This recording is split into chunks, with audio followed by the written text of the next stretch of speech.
Hey everyone, welcome back to my YouTube channel dream education. तो कैसे हो आप लोग? आई होप अच्छे होंगे। तो आज हम लोग करने वाले इंग्लिश में कि कैसे अपने मार्क्स को इंक्रीज किया जाए, 90 प्लस मार्क्स लाया जाए, या फिर कि कैसे मैंने विदाउट रीडिंग एनसीईआरटी कैसे 90 प्लस मार्क्स स्कोर किए। तो आज की ये स्ट्रैटेजी होगी। अगर आपने ये मेरा पहला वीडियो नहीं देखा, जाके देख लो, फिर बाद में हाँ ज़्यादा समझ में आएगा। ठीक है, आप साइंस भी कर लेते हो, मैथ्स भी कर लेते हो, हद से ज़्यादा हिस्ट्री भी कर लेते हो कि बर्डन ना रहे। ठीक है, तो आप छोड़ के देते हो इजी सब्जेक्ट्स हिंदी और इंग्लिश को, ठीक है, लैंग्वेज सब्जेक्ट को। तो इतना इजी भी ले लेते बच्चे कि इसमें कम ही मार्क्स हो जाता है। इसमें बच्चे 95, 96 लेके आ रहे हैं साइंस और मैथ्स में, और लटक जाते हैं किस पे? इंग्लिश और हिंदी पे। ऐसा ना हो, इसीलिए एक ट्रिक है मतलब कि आप 5 दिन भी आराम से, 2 दिन भी आराम से पढ़ोगे, एक नोट्स जो समरी आपकी है उसको रिवाइज करोगे 2 दिन पहले भी, तो आराम से आप अच्छे मार्क्स स्कोर कर ले सकते हो। इनफैक्ट मैंने भी विदाउट रीडिंग एनसीईआरटी मैंने अपने बोर्ड एग्ज़ाम में 90 प्लस मार्क्स स्कोर किए। अब कैसे, वो मैं आपको बताने जा रही हूँ। तो लेट्स स्टार्ट द वीडियो। तो है कि आप 1 शॉट वीडियो देखो, ठीक है। अभी से जो आपके चैप्टर्स आने वाले वो पूछ लो, या फिर पता ही होगा कि उन चैप्टर से आप फर्स्ट टर्मिनल में आने वाले हैं। तो क्या करो, पहले उसके 1 शॉट वीडियो देखो।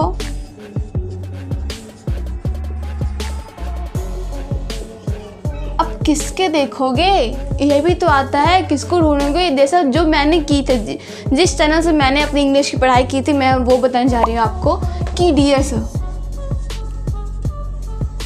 ही इज नंबर 1 टीचर। आप उनसे पढ़ो, वो बहुत अच्छा पढ़ाते हैं, और आपको एनसीईआरटी के वो सारे जो क्रक्स निकाल के देंगे। आपको क्रक्स आपके थाली में पढ़ रहे उसके देंगे, और आपको बस खाना है। तो वो बस समरी भी लिखाते हैं वो, ठीक है। तो मैंने भी समरी लिखी थी चैप्टर वाइज चैप्टर्स, जैसे सप्लीमेंट्री और इंग्लिश 1 इंग्लिश 2 की। आप देख सकते हो कि ऐसे थी, Triumph of sir, the thief story थी, फिर द मिडनाइट स्टोरी, सब उन्हीं के है, सब वही लिखवा दो। तो आप लिख लो, और आप बिना एनसीईआरटी रीडिंग किए भी बहुत अच्छे मार्क्स कर सकते हो। बस आपको इस समरी को बहुत पढ़ना होगा। जैसे मैंने मैक्सिमम शायद 10 टाइम्स से ज़्यादा ही पढ़ा था इसे। और लास्ट में आप एक क्वेश्चन बुक खरीदो, ठीक है, क्वेश्चन बुक। अब क्वेश्चन बुक क्या खरीदोगे, इसे मैं रिकमेंड कर जैक बोर्ड के लिए ये सबसे अच्छा है, golden up to date question bank solve, ठीक है। तो इसमें से आप क्या करोगे कि जो भी क्वेश्चंस हैं, जितने बार रिपीट हुए हैं वो क्वेश्चंस, वो सबको लिखो, और जितना रिपीट हुआ इसमें लिखो, मार्क कर दो। ये 2 बार रिपीट हुआ है, ये 3 बार रिपीट हुआ है, ये 4 बार रिपीट हुआ है, ठीक है।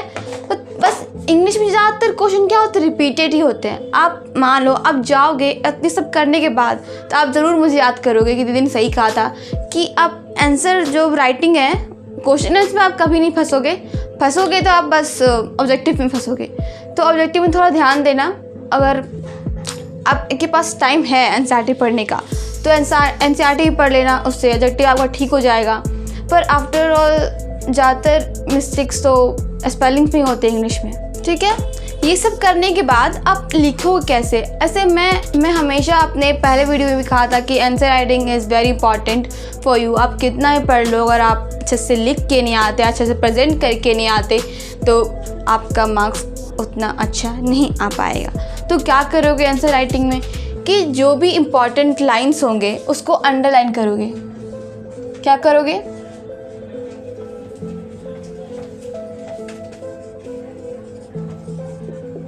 अंडरलाइन करोगे कि एग्जामिनर को आपकी गलती स्पेलिंग्स ढूंढने का मौका ही नहीं मिले।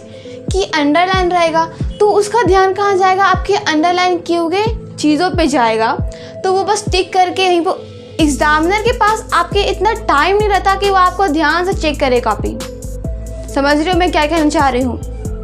तो अंडरलाइन करो, वो आपके अंडरलाइन चीज़ें देखेगा और आपको फुल मार्क्स दे के जाएगा। और मेन थिंग क्योंकि आप पोइट और राइटर के नाम तो लिखते ही होगे, ठीक है। राइटर्स जो जिन चैप्टर्स है आपके राइटर्स के नाम याद करते हो, तो याद करते हो तो बस क्या ऑब्जेक्टिव के लिए कि ये दिया इसको राइटर पूछा है तब टिक कर देना है, उसके लिए ही कुछ अपना दिमाग लगा और जो जितना याद किया है उस सबको परोस किया हो, ठीक है। सबको तो याद किया है ना अपने राइटर के नाम को, बुक जितनी भी कहानी के, तो क्वेश्चन आंसर जैसे मिला कि खटाक से कि ये क्वेश्चन कहाँ से आया, ये लेसन से आया हम लोग का, तो उसके राइटर के नाम को भी चिपकाओ।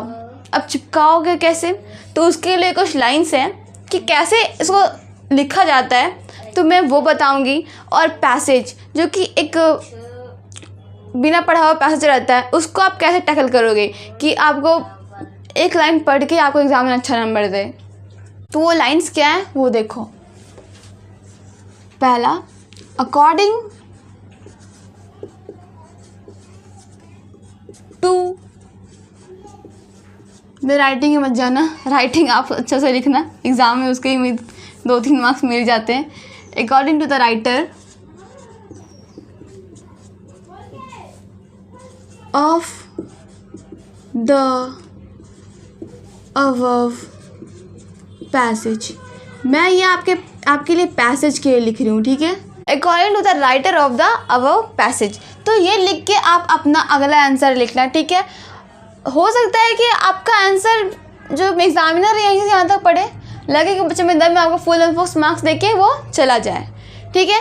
तो अब क्या करोगे कि आप यही चीज़ सेम चीज़ जो 5 क्वेश्चन है 5 क्वेश्चन में लिखोगे, क्या आपको ये मार्क्स दे देगा? बिल्कुल नहीं देगा, क्योंकि समझ जाए कि वो एक ही क्वेश्चन को बार लिखो तो इरिटेटिंग फीलिंग होगा वो। तो बहुत सारे तरीके भी होते जैसे कि इन द ओपिनियन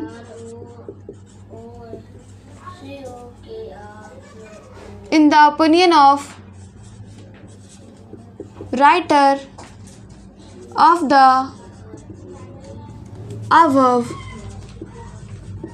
पैसेज, ठीक है। अब दूसरा हो सकता है in the view of writer of the above passage. ये सब आप अपने से बना सकते हो कि आप कैसा अपना इंटरलाइन करो। 2-3-4 इंटरलाइन हो सकते हैं। फॉर एग्जांपल मैंने 3 दे दिया। अब क्वेश्चन आंसर में आप कैसे करोगे, इसमें राइटर का नाम भी आ जाए और कहीं कहीं आप कर सकते हो कि लेसन्स का भी नाम डाल सकते हो, ठीक है। जैसा आपको सूट करे उसमें करना, इसमें आपको याद हो उसमें करना कि ये क्वेश्चन देखा, ये बताता है कि ये कौन सी कहानी से लिया गया है, इस राइटर क्या नाम है, फटाक से डाल दो। इम्प्रेशन, आपको टीचर्स को मतलब एग्जामिनर को इम्प्रेस करना है, ठीक है। ऐसे लिख सकते हो Robert frost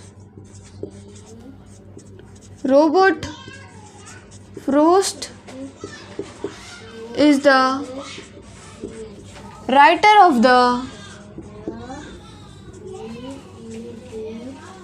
the lesson is, बाद में क्या लिखोगे जो भी इसके राइटर है, जैसे कोई क्वेश्चन लिया गया डस्ट ऑफ स्नो ले सकते हो, है। अब दूसरा तरीका भी आप अपने से बना लो, in the opinion of Robert frost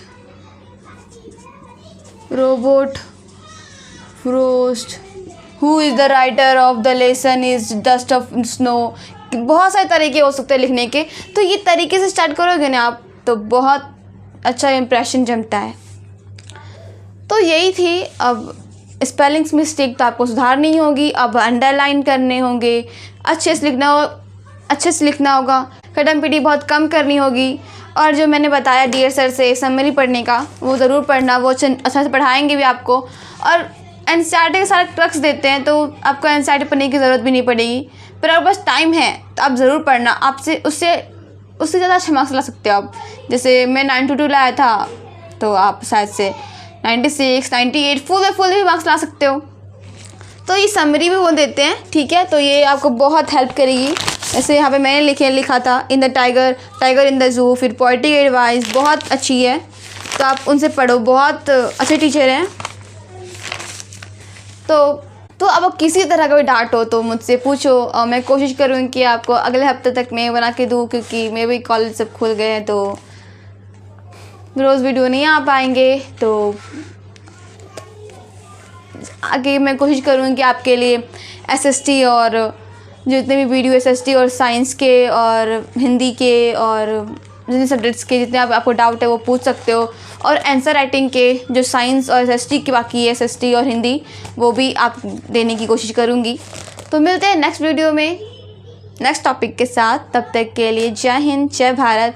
तो चलो जाओ पढ़ो।